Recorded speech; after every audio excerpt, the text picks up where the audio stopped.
इसी बीच एक बड़ी खबर आ रही है। निर्दलीय विधायक का एक बयान सामने आया है। नयनपाल रावत ये कह रहे हैं, हमारा समर्थन बीजेपी के साथ है, बिना शर्त के मैं बीजेपी के साथ हूं।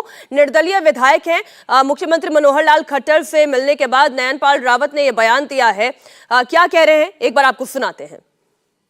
माननीय मुख्यमंत्री महोदय से मुलाकात हुई है। कल हमें मैसेज मिला के सीएम निवास आपको पहुंचना है और माननीय मुख्यमंत्री महोदय से मुलाकात हुई है और समर्थन की बात है तो अपना तो समर्थन पहले से ही बिना शर्त माननीय मुख्यमंत्री मनोहर लाल जी के नेतृत्व की सरकार को दे रखा है और उसी पे चर्चा हुई है।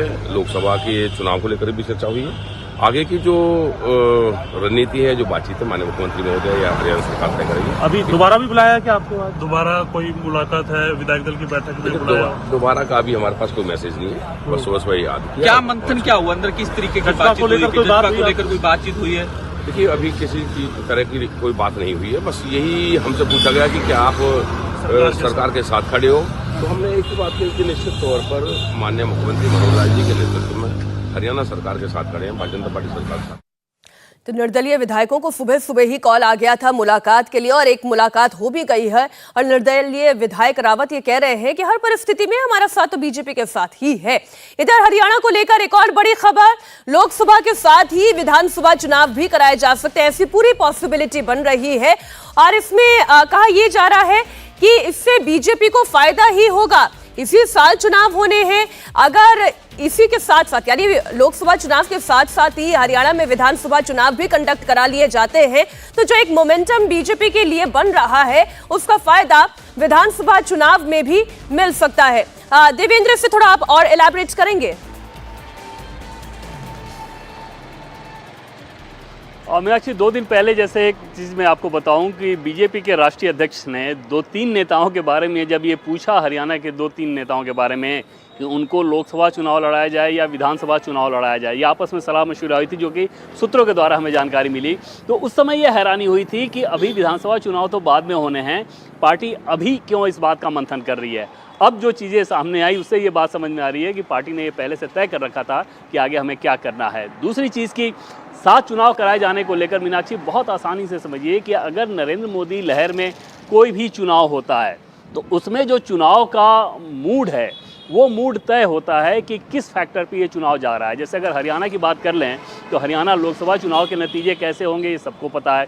तो उस लोकसभा चुनाव के नतीजों में जो विधानसभा का नैरेटिव है वो भी फिट हो जाता है। तो अगर राज्य की सरकार को लेकर कोई एंटी इनकम्बेंसी है, वो एंटी इनकम्बेंसी भी गौण हो जाती है और वहाँ पे जो बड़ा फैक्टर है, जो डोमिनेंट फैक्टर है, वो प्रभावी हो जाता है और उस लहर में आपका चुनाव आगे भी निकल जाता है। तो हालांकि इसमें भी कोई दो राय नहीं कि अगर मई में सरकार बनेगी और अक्टूबर में भी अगर विधानसभा चुनाव होने हैं तो वो मोमेंटम कैरी रहेगा, लेकिन लोकसभा के साथ चुनाव कराए जाने को की स्थिति में ज़्यादा फायदा होगा।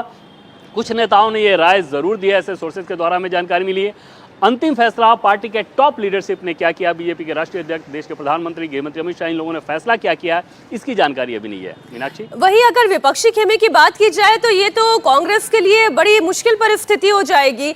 एक तरफ सरकार का बदलना, सरकार चुनावों में जाना चाहती है, हरियाणा चुनावों में जाना चाहता है विधानसभा, या फिर अपने चेहरा स्वरूप बदल रहा है, इस पर तो अभी आखिरी मुहर लगनी बाकी है। लेकिन कांग्रेस पार्टी के लिए तो ये रिप्लेस वाली जो राजनीति है और ज्यादा मुश्किलें खड़ी करेगी।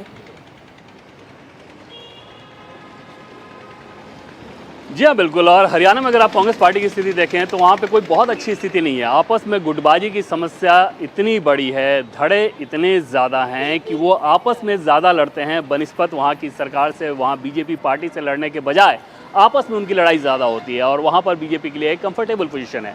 दूसरी कांग्रेस पार्टी की वहाँ पर समस्या ये रही कि जो उनका ट्रेडिशनल वोट बैंक रहा है, उस ट्रेडिशनल वोट बैंक से इतर जाके उन लोगों ने सोचा नहीं, वहाँ कोई इजाफा नहीं हुआ। दूसरी तरफ बीजेपी ने बहुत एग्रेसिवली अपने वोट बैंक का चयन किया, उस सेक्शन में काम किया, चाहे केंद्र की सरकार की नीतियां हों या फिर राज्य सरकार की नीतियां हों, उन नीतियों के द्वारा एक लाभार्थी वर्ग भी तैयार किया। तो कास्ट नैरेटिव की बात कर लें, जो कि जाटों के बारे में हम लोगों ने पहले बात की कि जाटों का दबदबा इतना ज़्यादा हरियाणा में रहता है कि गैर जाट जो जातियाँ हैं वो हमेशा से दबा हुआ महसूस करती थी और उनको ऐसा लगता था कि उनके पास इतनी ताकत नहीं कि कोई उनकी आवाज़ को मुखर बना सके। बीजेपी ने उस काम को बखूबी किया और जो गैर जाट जातियां हैं उनको गोलबंद किया। और आज स्थिति में हम हरियाणा में रिजल्ट देख रहे हैं कि बैक टू बैक बीजेपी राज्य के विधानसभा चुनाव में 2 बार जीत हासिल की। और उस परिस्थिति में उस इक्वेशन के सहारे बीजेपी आगे जा रही है। और कांग्रेस पार्टी की मुसीबत के बारे में हमने बताया कि उन लोगों ने अपने डायमेंशन को अभी बड़ा किया ही नहीं, जहाँ थे वहाँ से और सिकुड़े हैं और आपस में लड़ाइयाँ ज़्यादा की हैं उन लोगों ने।